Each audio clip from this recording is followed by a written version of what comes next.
Hi hello friends, Telangana ప్రజలందరికీ పేరు పేరున నమస్కారం.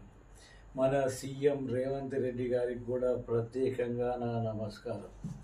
ఏదైనా డెవలప్మెంట్ చేయదలుచుకున్నప్పుడు పేదలను కూడా దృష్టిలో పెట్టుకోండి. పేదల ఇండ్లను ఎప్పుడైనా కూలగొట్టాలనుకుంటే మీరు వాళ్లకు నష్టపరిహారం ఇచ్చిన తర్వాతనే డెవలప్మెంట్కు అడుగులు వేయండి. అంతేకాని ఎలాంటి నష్టపరిహారం ఇవ్వకుండా గాంధీ సరోవర్ కానివ్వండి, గాంధీ విగ్రహం కోసమే పేదల ఇళ్లను కూలగొట్టకండి.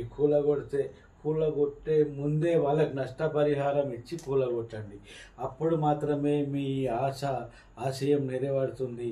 పేద ప్రజలు మాత్రమే ఈ దేశానికి, మన రాష్ట్రానికి ఆయుధం. పేద ప్రజలు 8 లక్షలు, 10 లక్షలు, కోటి రూపాయలు, 50 లక్షలు పెట్టి వాళ్ళు ఇల్లు కట్టుకున్న తర్వాత మీరు కూలగొట్టి ఎలాంటి పరిహారం ఇవ్వకుండా ఇది ప్రభుత్వ భూమిలో ఉంది అని నిర్ధారించుకొని మీరు అస్సలే కూలగొట్టకండి. ఎందుకనంటే మీకంటే ముందు ప్రభుత్వం అది ఏదైనా కానివ్వండి పర్మిషన్ ఇస్తేనే కట్టుకొని ఉంటారు.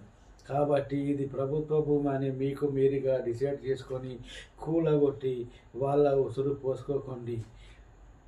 అంతే కదా friends. Thank you very much friends.